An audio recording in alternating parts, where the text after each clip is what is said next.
Olá, meninos, bom dia. Espero que esse vídeo encontre todos bem. E vamos para a aula da nossa semana de 18/5 a 22/5. Hoje eu tentei colocar para vocês aqui essa imagem dos textos que a gente vai ler, dos exercícios que a gente vai fazer. É um teste, vamos ver se vai dar certo. E comecemos então. Vamos ler a pauta juntos. Então, o que nós vamos fazer hoje? Vamos ter uma leitura inicial, que é um texto literário, é a poesia Vou-me embora para Passárgada, de Manuel Bandeira. Essa poesia, ela é só para leitura de deleite, não vai ter exercício sobre ela, tá bom? Na sequência, nós vamos fazer a correção de exercícios da semana passada e da semana anterior, certo? Da primeira e da segunda semana. Vamos deixar os exercícios todos corrigidos para não ficar muita coisa para trás, tá? E depois disso vai ser a atividade da semana. São duas atividades da semana, na verdade, a correção de exercícios e depois eu vou pedir a leitura e interpretação de texto mitológico, certo? A gente vai trabalhar mitologia hoje, tá? E outra coisa, não se esqueçam de ler as instruções que eu deixei no PDF para vocês, correto? Combinado? Bom, então vamos, deixa eu ver se eu consigo passar o slide aqui. Consegui. Então, a poesia é: Vou-me embora para Passárgada. Vou-me embora para Passárgada. Lá sou amigo do rei. Lá tenho a mulher que eu quero na cama que escolherei. Vou-me embora para Passárgada. Aqui eu não sou feliz. Lá, a existência é uma aventura de tal modo inconsequente que Joana, a louca de Espanha, rainha e falsa demente, vem a ser contraparente da nora que nunca tive. E como farei ginástica, andarei de bicicleta, montarei em burro brabo, subirei no pau de sebo, tomarei banhos de mar. E quando estiver cansado, deitado na beira do rio, mando chamar a mãe d'água para me contar as histórias que no tempo de eu menino Rosa vinha me contar. Vou-me embora para Passárgada. Em Passárgada tem de tudo. É outra civilização. Tem um processo seguro de impedir a concepção. Tem telefone automático, tem alcaloides à vontade, tem prostitutas bonitas pra gente namorar. E quando eu estiver mais triste de não ter jeito, quando de noite me der vontade de me matar, lá sou amigo do rei. Terei a mulher que eu quero na cama que escolherei. Vou-me embora para Passárgada. Bacana esse texto, né, meninos? Esse texto foi escrito por Manuel Bandeira, que é um dos maiores poetas da literatura brasileira, né? E o Bandeira, ele foi doente a vida dele inteira, ele foi tuberculoso. E na época que ele viveu, os tuberculosos morriam em pouco tempo, né? Então ele ficou a vida inteira achando que ia morrer e na verdade ele demorou muito, ele não morreu. Ele foi morrer bem velhinho e não da doença. Então esse Passárgada daqui do poema é um lugar imaginário. Vocês conseguem observar que é um lugar imaginário criado por ele e lá nesse lugar imaginário ele poderia fazer todas as coisas que ele tinha vontade e que por conta da doença ele era impedido de fazer. Então ele não podia fazer ginástica, andar de bicicleta, tomar gelado, sair no sereno e etc, né? Então uma série de atividades que a gente faz tranquilamente na nossa vida, o Bandeira não conseguia fazer. Então esse poema é um pouco do reflexo, é um pouco autobiográfico, né? Ele fala um pouquinho desse lugar imaginário que ele gostaria de viver, ok? Bom, isso dá muito mais discussão, mas nós vamos parar por aqui, meninos. Vamos dar sequência aqui na nossa atividade. E então esse é a nossa leitura inicial, somente para deleite, não tem nenhuma atividade sobre ela.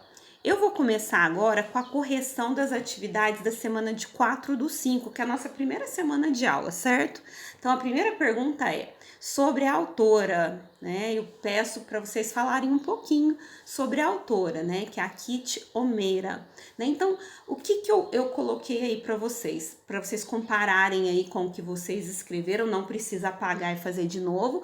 Se tiver alguma informação nova, você pode completar. Às vezes o seu texto está até mais completo do que o meu, mas o que eu falei aqui? Eu falo que esse poema é um poema bastante com o momento, né? Tem a ver com esse momento que a gente está vivendo aqui agora, que é o momento do coronavírus, do social, né? Do distanciamento social, aliás, né? Que a gente está vivendo, dessa quarentena que a gente tá aí se propondo a fazer para melhorar as coisas. Então esse poema foi escrito em função desse período, mas a princípio acharam que teria sido um poema escrito em 1800, que fazia referência a outras pandemias pelas quais o mundo já passou, no caso aqui a peste negra, né? Mas não. Depois, com o passar dos dias, assim, foram percebendo que a autoria desse poema foi atribuída a Kathleen O'Meara, mais conhecida como Kit O'Meara, né? Kathleen O'Meara foi a escritora e bióloga católica que, a princípio, eles atribuíram a ela, mas não. Quem escreveu esse texto foi Catherine O'Meara, tá? Mais conhecida como Kit O'Meara. Então, ela é advogada criminalista, ela vive em Michigan, nos Estados Unidos, e ela costuma fazer algumas reflexões, escrever sobre a vida, né, no blog dela, e saiu essa maravilha de poema que tem tudo a ver com os nossos dias, certo? Essa é a primeira questão, né? Vamos mudar aqui, vamos passar para 2. Aí eu pergunto quais as atividades que você está desenvolvendo durante o período do isolamento social. Então, uma resposta pessoal. Espero que vocês estejam praticando atividades produtivas, né? Dentro de casa, porque a gente não pode sair de dentro de casa, né? Mas dentro de casa dá para fazer um monte de produção, dá pra gente estudar, dá pra gente assistir bons filmes, ler bons livros, se exercitar em casa mesmo, porque nós não podemos parar, né? Precisa fazer aí uma atividade física, uma leitura. Agora nós voltamos, acabou as férias da escola, estamos estudando novamente, então é isso, meninos. 3, também é uma resposta pessoal, né? Eu pergunto se você tá aproveitando esse período para refletir, para estudar, para dançar, para praticar esporte, enfim, né? Então aí eu deixei para vocês. A número 4, eu pergunto o seguinte: a segunda parte do poema se refere ao nosso futuro imediato, ao que esperamos que aconteça. Porque uma experiência tão forte como a que estamos vivendo deve servir para que aprendamos algumas lições, né? Então é uma resposta também pessoal, mas eu coloquei uma sugestão aí de resposta. Depois vai estar lá no material PDF que eu enviei para vocês. Então não se preocupem em fazer a correção agora, que depois vai ter essas respostas. Só vamos pensar junto aqui, né? Então eu acredito que as nossas vivências nos proporcionam muito aprendizado, né? Sejam elas umas vivências tristes, vivências alegres, a gente deve aproveitar, né? E retirar dessas vivências tudo que nos faz crescer, né? E a partir delas a gente vê o que errou, onde errou e melhorar, né? Então, viver uma pandemia com tamanhas proporções e consequências, né, e no caso consequências mundiais, né, deve servir um pouquinho para a gente pensar, para a gente resolver, pensar em o que realmente importa na vida, quais são os valores, né, os valores materiais, os valores sentimentais, pessoais, né, procurar dentro da gente, né, o que realmente importa, né? Pensar no compromisso que a gente tem com o outro, a reciprocidade, né? E aprender a aproveitar esse texto para construir, né, um futuro mais digno, mais humano, mais solidário. Ok? Fica aí a sugestão de resposta, mas é uma pergunta pessoal também, combinado?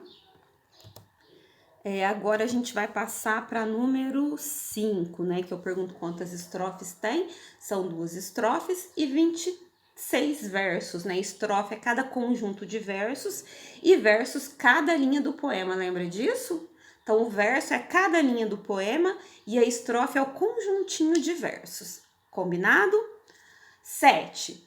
Nos últimos versos do poema, o eu lírico afirma que a terra e as pessoas foram curadas. Do seu ponto de vista, o que você acha que curou a terra e as pessoas? É também uma resposta pessoal, né? Mas eu deixei uma outra sugestão de resposta, que é uma resposta minha, pessoal, né?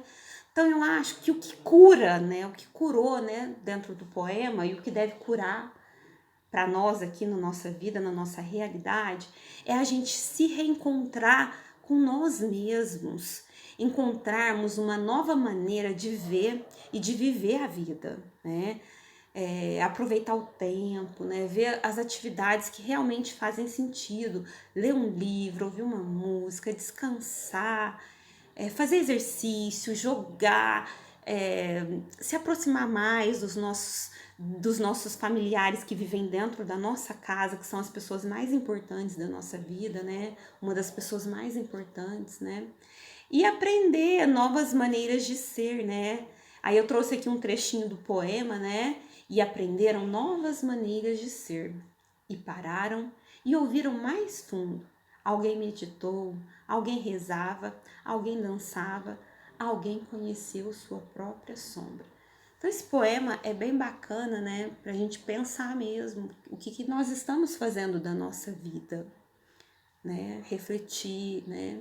Pensar na questão do outro, da humanidade, de ver o outro, um olhar mais humano, mais solidário para com os nossos próximos, para com os nossos familiares, enfim, para com todos, né? 8. Qual trecho do poema você mais gostou? Também uma resposta pessoal, certo? O poema começa dizendo, número 9, né? O poema começa dizendo: e as pessoas ficaram em casa. E terminam com: e curaram completamente a terra, assim como haviam sido curadas. Pense sobre isso e escreva qual que é a reflexão que o poema nos traz. Essa resposta é bem parecida com a 7, né, meninos, né? Então, foi preciso, a gente pensa assim, que foi preciso acontecer, né, uma pandemia com tamanhas consequências, parar tudo para que pudéssemos refletir sobre o que realmente importa, né? Buscar a nossa verdadeira identidade, encontrar o nosso equilíbrio e aprender quais são os verdadeiros valores a serem priorizados, certo? Então, com essa resposta, a gente termina aqui a nossa primeira parte da atividade da primeira semana de aula. E aí eu dei numa outra atividade, uma atividade 2, uma imagem, né, que mostrava um pouquinho do isolamento social, né? Esse isolamento social, né, vai mostrar, a imagem mostrava, eu não tô com a imagem aqui, mas a imagem, para vocês se lembrarem, a imagem mostrava quando a gente segue, né, as regras do isolamento social, o que acontece quando não segue a regra, o que acontece. Então fica muito claro assim na imagem que quando as pessoas seguem a regra do isolamento, o índice de alastramento da doença é muito menor. E quando as pessoas desobedecem e não seguem, né, as regras, o que acontece? O índice, né, de pessoas doentes vai dobrar, triplicar, quadriplicar e assim sucessivamente, né? Então a gente não pode, por enquanto, afrouxar essas regras de isolamento social. É bem importante que a gente fique em casa, que a gente siga as instruções do Ministério da Saúde, da nossa cidade, né, as regras dos estabelecimentos da nossa cidade, enfim, entrar no supermercado, manter a higiene e principalmente não afrouxar as regras do isolamento social. Combinado? Bom, letra C. Aí são respostas pessoais, a letra C e a letra D, que eu peço para vocês fazerem em ordem de prioridade, aquilo que você mais sente falta, né? durante esse isolamento. E na letra D eu peço outra lista de atividades que você pode praticar para se aproximar mais dos seus familiares distantes, dar atenção para os mais velhos, interagir com os colegas, entre outras atividades. Mas fazendo isso tudo de onde? De dentro da nossa casa. Essa semana que passou foi aniversário da minha sobrinha. E eu achei tão interessante que os amiguinhos dela, né, mandaram presentes para ela, mandaram açaí, mandaram entregar lá na casa dela um açaí, a outra mandou um presentinho assim, uma lembrancinha, até mandou entregar, interessante assim, né? Não pode encontrar, mas encontra uma forma de fazer, de acarinhar aquela pessoa que tá fazendo aniversário naquele dia.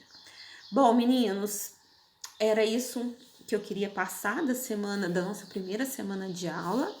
E agora a gente vai passar para uma correção que é da semana anterior a essa, né? Da semana passada. Lembra que tinha um textinho que eu passei para vocês para a gente estudar as preposições? Lembra que as preposições são conectivos que servem para unir as palavras dentro de uma frase, lembra disso? Então aí eu dei o poeminha Bezerro Sem Mãe, eu não vou ler novamente porque nós já lemos na semana passada, eu só vou passar as respostas aqui para vocês, né? Então, número 1, assinale o propósito do texto acima. Qual que é o propósito do texto, né? Uma narrativa, ele tá contando uma história. Conta a historinha da vaquinha que ficou sem o seu filhote, sem o seu bezerrinho, e do outro bezerrinho que perdeu a sua mãe, lembra disso? Então, o propósito é contar uma história. Número 2, o narrador expõe uma opinião sobre um fato. Em qual dessas alternativas o narrador expõe a opinião dele, né? Então, na letra A, que é: mas 2 deles andavam tristes de dar pena. Então, essa observação que ele fala, né, que 2 deles andavam tristes de dar pena, é a opinião dele. Talvez eles não estavam nem tão tristes, mas pelo que ele observou, ele deu a opinião. Ele diz: mas 2 deles andavam tristes de dar pena. Então, esse trechinho tem uma opinião, que é a opinião do narrador aí da história, certo?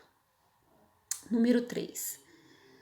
No segmento, ela sentia pelo cheiro que o bezerrinho órfão não era filho dela e o empurrava para longe. Aí eu pergunto, os termos sublinhados fazem referência a quem dentro do texto? Então, quando eu falo assim, ela sentia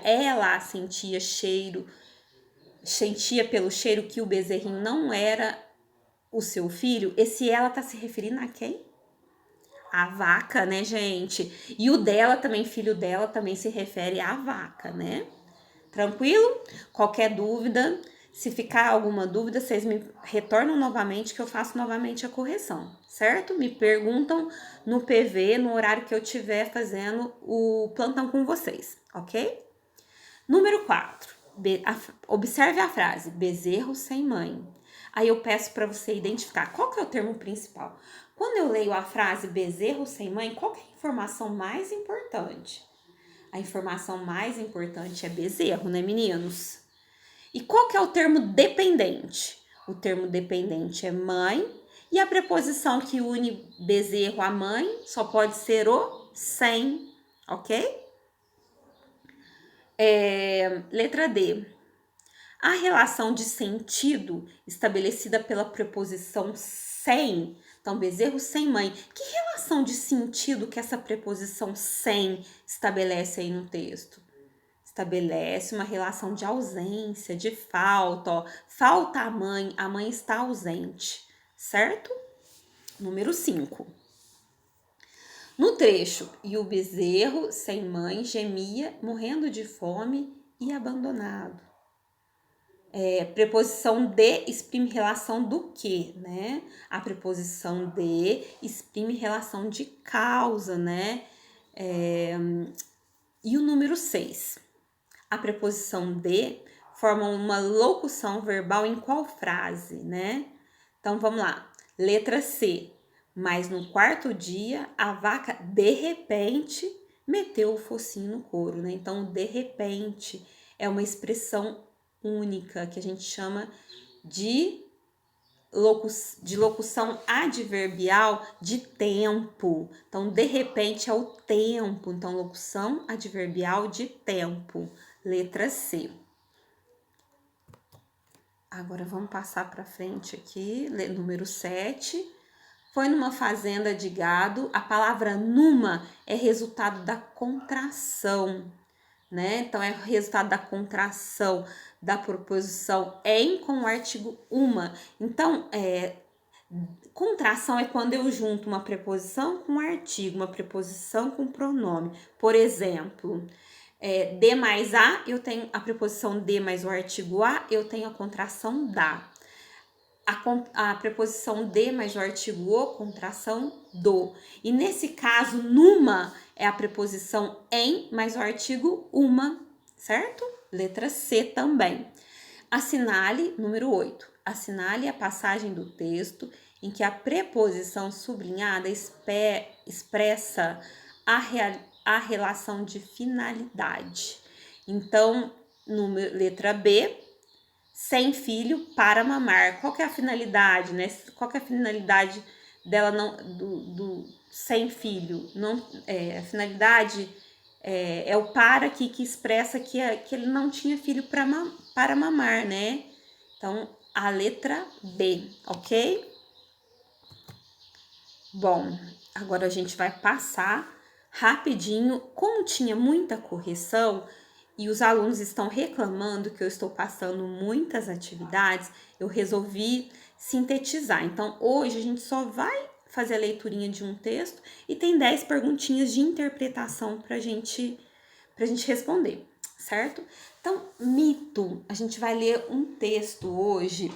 O gênero textual que a gente vai tratar é o gênero mito, o gênero mitológico, né? O que é um texto mítico, mitológico? Os nossos antepassados, né, as gerações anteriores, bem remotas, né? Então vamos falar da população indígena, dos povos gregos, dos povos hindus, africanos. Então, todos os povos em geral, eles têm os seus mitos. E o mito, ele servia para quê?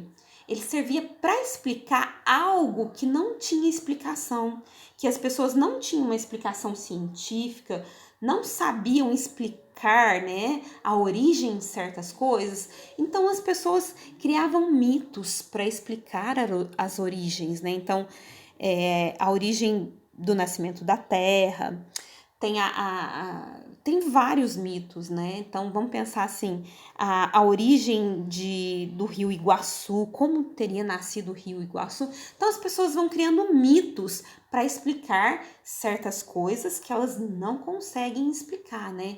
Então a gente tem os mitos, as lendas indígenas aqui, que são narrativas, né? Das quais nós estamos conversando aqui agora. E no livro de vocês, no próximo capítulo, tem um texto que é de mitologia, da mitologia hindu, mas eu resolvi trocar e trouxe o texto Narciso, que é da mitologia grega. Por que eu resolvi trocar?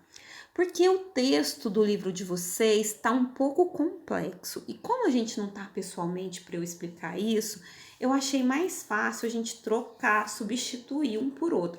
Por quê? Porque as divindades do mito hindu são divindades muito, muito desconhecidas para nós, né? E aqui na mitologia grega, isso já é mais familiarizado. Então, eu acho que a gente vai se dar muito bem com esse mito e trabalhar um pouco mais a parte de mitologia grega, que é mais fácil pra gente, certo? Então vamos lá, vamos fazer a leitura do textinho, né? Então, há muito tempo, na floresta, passeava Narciso, o filho do sagrado rio Quipsos. Era lindo, porém tinha um modo frio e egoísta de ser. Era muito convencido de sua beleza e sabia que não havia no mundo ninguém mais bonito do que ele. Vaidoso, a todos dizia que seu coração jamais seria ferido pelas flechas de Eros, filho de Afrodite, pois não se apaixonava por ninguém. As coisas foram assim até um dia em que a ninfa Eco o viu e imediatamente se apaixonou por ele. Ela era linda, mas não falava. O máximo que conseguia era repetir as últimas sílabas das palavras que ouvia. Narciso fingiu-se de desentendido. Perguntou: quem está se escondendo aqui perto de mim? De mim? Repetiu a ninfa assustada. Vamos, apareça, ordenou. Quero ver você. Ver você? Repetiu a mesma voz em tom alegre. Assim, Eco aproximou-se do rapaz, mas nem a beleza, nem o mistério, nem o misterioso brilho nos olhos da ninfa conseguiram amolecer o coração de Narciso. Deu fora! Gritou de repente. Por acaso pensa que eu nasci para ser uma das suas espécies? Sua tola. Tola? Repetiu Eco, fugindo de vergonha. A deusa do amor não poderia deixar Narciso impune depois de fazer uma coisa daquelas. Resolveu, pois, que ele deveria ser castigado pelo mal que havia feito. Um dia, quando estava passeando pela floresta, Narciso sentiu sede e quis tomar água. Ao debruçar-se num lago, viu seu próprio rosto refletido na água. Foi naquele momento que Eros atirou uma flecha direto em seu coração. Sem saber que o reflexo era do seu próprio rosto, Narciso imediatamente se apaixonou pela própria imagem. Quando se abaixou para beijá-la, seus lábios se encostaram na água e a imagem se desfez. A cada nova tentativa, Narciso ia ficando cada vez mais desapontado e recusando-se a sair de perto da lagoa. Passou dias e dias sem comer e nem beber, ficando cada vez mais fraco. Assim, acabou morrendo ali mesmo, com o rosto pálido voltado para as águas serenas do lago. Esse foi o castigo do belo Narciso, cujo destino foi amar a si próprio. Eco ficou chorando ao lado do corpo dele, até que a noite a envolveu. Ao despertar, Eco viu que Narciso não estava mais ali, mas em seu lugar havia uma bela flor perfumada. Hoje ela é conhecida pelo nome de Narciso, a flor da noite. Meninos, lembra que eu falei que a narrativa mítica vem para explicar a origem de certas coisas?